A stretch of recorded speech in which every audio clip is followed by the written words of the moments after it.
ರಾಜ್ಯ ಸರ್ಕಾರ ಭ್ರಷ್ಟಾಚಾರದಲ್ಲಿ ತೊಡಗಿದ್ದು, 2ನೇ ಮುಖ್ಯಮಂತ್ರಿ ಸದ್ಯದಲ್ಲೇ ಬದಲಾಗಲಿದ್ದಾರೆ, 3ನೇ ಮುಖ್ಯಮಂತ್ರಿ ಬರಲಿದ್ದಾರೆ ಎಂದು ಬಿಜೆಪಿ ರಾಜ್ಯಾಧ್ಯಕ್ಷ ಬಿವೈ ವಿಜೇಂದ್ರ ಭವಿಷ್ಯ ನುಡಿದಿದ್ದಾರೆ. ಶನಿವಾರ ಸಂತೆ ಸಮೀಪದ ಖಾಸಗಿ ರೆಸಾರ್ಟ್ನಲ್ಲಿ ನಡೆದ ಕೊಡಗು ಜಿಲ್ಲಾ ಬಿಜೆಪಿ ಕಾರ್ಯಕಾರಿಣಿ ಪದಾಧಿಕಾರಿಗಳ ಸಭೆಯಲ್ಲಿ ಮಾತನಾಡಿದ ಅವರು, ಯಾವುದೇ ಕ್ಷಣದಲ್ಲಾದರೂ ಡಿಕೆಶಿ ಸರ್ಕಾರ ಬೀಳಬಹುದು. 3ನೇ ಸಿಎಂ ಬಂದರೂ ಅಚ್ಚರಿಯಿಲ್ಲ. ಸಚಿವ ಸ್ಥಾನಕ್ಕಾಗಿ ಹಲವರು ದೆಹಲಿಯಲ್ಲಿ ಲಾಬಿ ನಡೆಸುತ್ತಿದ್ದಾರೆ. ಅಭಿವೃದ್ಧಿಯ ಚಿಂತೆಯೇ ಅವರಿಗಿಲ್ಲ ಎಂದು ಬಿವೈ ವಿಜೇಂದ್ರ ವಾಗ್ದಾಳಿ ನಡೆಸಿದರು. ಹಿಂದೆ 16 ಬಾರಿ ದೇಶದಲ್ಲಿ ಆಗಿದ್ದಾವೆ. ಇದನ್ನು ಕೂಡ ಕಾಂಗ್ರೆಸ್ ಅಪಪ್ರಚಾರ ಮಾಡ್ತಾ ಇರುವಂತದ್ದು ಕೂಡ ನಾವು ನೋಡ್ತಾ ಇದ್ರೆ, ಹಿಂದುಳಿದ ವರ್ಗದವ್ರನ್ನ ಮತವನ್ನು ಕಸ್ಕೊಳ್ತಾರೆ, ಅವ್ರ ಮತವನ್ನ ಕಸ್ಕೊಂತಾರೆ, ಈ ರೀತಿ ಅಪಪ್ರಚಾರ ಮಾಡುವಂತ ಕೆಲಸ ಕೂಡ ಮಾಡ್ತಾ ಇದ್ದಾರೆ. ಅಂದ್ರೆ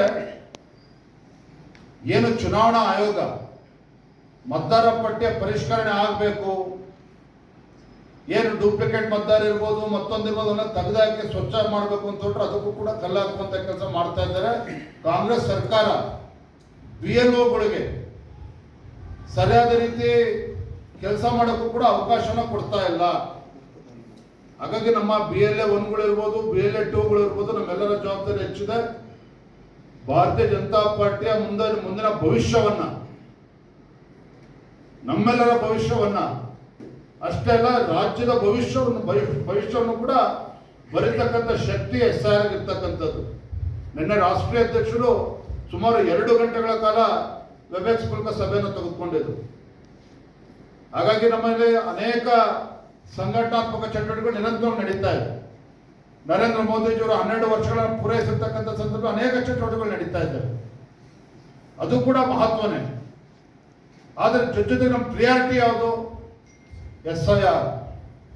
ಹಾಗಾಗಿ ನಮ್ಮೆಲ್ಲ ಪಕ್ಷದ ಎಲ್ಲ ಅಧ್ಯಕ್ಷರಾದ ಆದಿಯಾಗಿ ನಮ್ಮ ಮಾಜಿ ಶಾಸಕರುಗಳು, ಪಕ್ಷದ ಹಿರಿಯ ತಾವೆಲ್ಲರೂ ಪದಾಧಿಕಾರಿಗಳು ಏನಿದ್ದಾರೆ, ಜಿಲ್ಲೆ ಪದಾಧಿಕಾರಿಗಳು, ನಾನು ತಮ್ಮಲ್ಲಿ ವಿನಂತಿ ಮಾಡ್ತಕ್ಕಂಥದ್ದು, ನಮ್ದು ಏನೇ ಕೆಲಸ ಕಾರ್ಯಗಳು ಇದ್ರೂ ಸಹ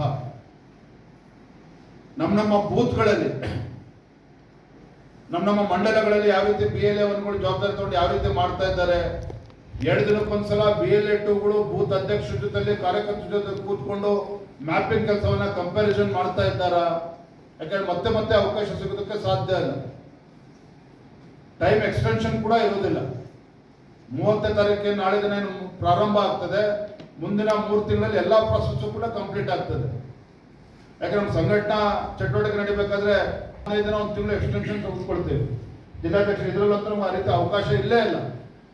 ಚುನಾವಣಾ ಆಯೋಗ ತೆಗೆದುಕೊಂಡಿರ್ತಕ್ಕಂಥ ನಿರ್ಣಯ ಇದು. ಹಾಗಾಗಿ ನಮ್ಮ ಪ್ರಥಮ ಆದ್ಯತೆ ಬಹಳ ಎಚ್ಚರಿಕೆಯಿಂದ ಗಂಭೀರವಾಗಿ ತೆಗೆದುಕೊಂಡು ನಮ್ಮ ಮತದಾರರು ಎಲ್ಲೆಲ್ಲಿದ್ದಾರೆ, ಹೊರಗಿರ್ತಕ್ಕಂಥ ಮತದಾರರನ್ನು ಕೂಡ ನಮ್ಮ ಬೂತ್ಗಳಲ್ಲಿ ಅವರ ಎನ್ರೋಲ್ ಮಾಡಿಸ್ತಕ್ಕಂಥದ್ದು, ಬಿಟ್ಟು ಹೋಗಿರ್ತಕ್ಕಂಥ ಹೆಸರುಗಳು ಸೇರಿಸ್ತಕ್ಕಂಥದ್ದು. ಒಂದೊಂದೇ ಹೆಸರು 2 ಕಡೆ 3 ಕಡೆ ಎಂಟ್ರಿ ಆಗಿರ್ತದೆ. ಅದನ್ನ ಹುಡುಕಿ ಅದನ್ನ ಪತ್ತೆ ಹಚ್ಚೋದನ್ನ ತೆಗೆದಾಕಿಸ್ತಕ್ಕಂಥದ್ದು. ಸತ್ತಿರೋರು ಇನ್ನೂ ಬದುಕಿರ್ತಾರೆ ವೋಟರ್ ಲಿಸ್ಟ್ ಅಲ್ಲಿ, ಅಂತ ಹೆಸರನ್ನ ಕೈ ಬಿಡ್ತಕ್ಕಂಥದ್ದು. ಇದಕ್ಕಿಂತ ಗೋಲ್ಡನ್ ಆಪರ್ಚುನಿಟಿ, ಸುವರ್ಣಾವಕಾಶ ನಮಗೆ ಸಿಗೋದಕ್ಕೆ ಸಾಧ್ಯ ಇಲ್ಲ.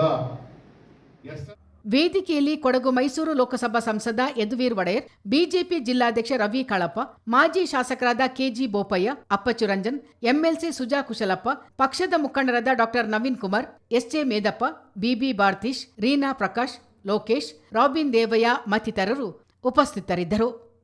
ಚಿತ್ತಾರ ನ್ಯೂಸ್, ಶನಿವಾರ ಸಂತೆ.